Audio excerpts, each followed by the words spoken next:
Welcome back to Colorado Sports Connection. We're talking with Karl Mecklenburg, who played in 3 Super Bowls for the Denver Broncos. Karl, one of my questions for you is, when you were playing, I think everybody remembers you when you put that hit on Marcus Allen, because at the time, the Raiders were a big rivalry. Oh yeah, that was always the biggest game of the year for us. And actually that was the very first game I ever played linebacker. I'd never played linebacker in my life before that game.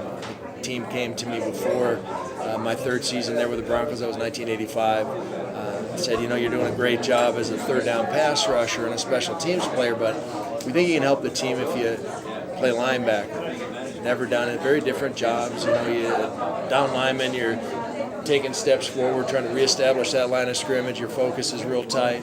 Linebacker, you're up. Your focus is real wide. You got to move all, three dimensions. You got to go backwards, forward, sideways.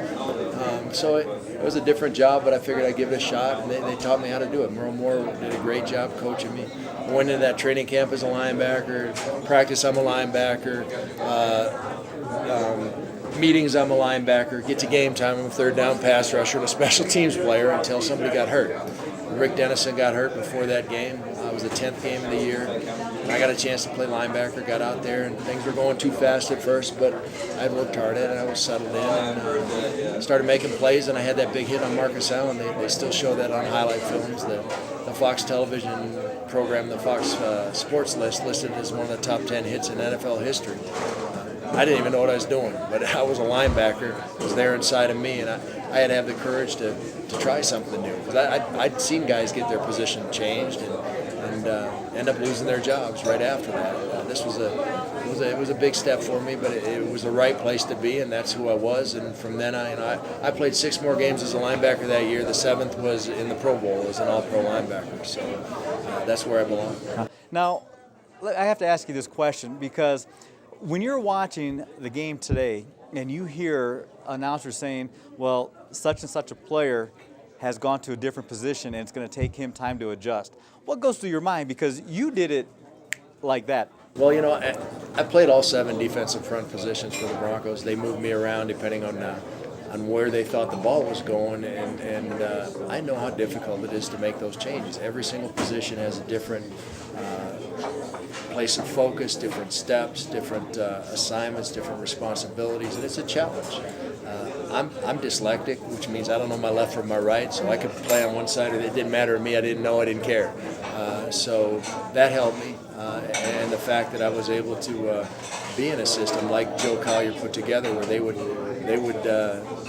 set me up, put me where they thought where do you want to be as a defensive player, right? Where the ball's going. So what a great opportunity for me.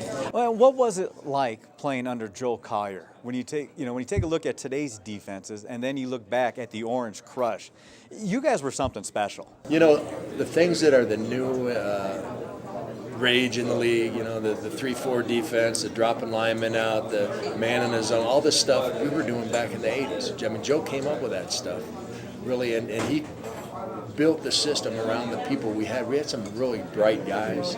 We had Rick Dennison, who was actually a rocket scientist at Martin Marietta in the offseason. He had his degree in fluid physics. We had Jim Ryan, who was got his MBA. We had Tom Jackson, who could just talk to the guy or listen to the guy on television. He's a bright guy. So every time I moved, everybody else had to move too. So you had to have this right system and the right guys within that system. And Joe built the system around it. And it was amazing what he was able to do with the challenges we had personnel-wise on the defensive line and some stuff in the secondary. He would cover everything up, and we'd overload the tendencies, and it was a great defense. Talking about the coaching too, you played under Dan Reeves. And what made it special playing under Dan Reeves? If I had to say one thing about Dan had to win. I mean, if they asked me to write something on his tombstone or give a eulogy for him, it would be, Dan had to win. That was the overriding drive of his life. And it didn't matter if you're playing golf or cards or football. He had to win, and that just drove him. And we followed that. I mean, you did not want to see Dan on Monday if you didn't win.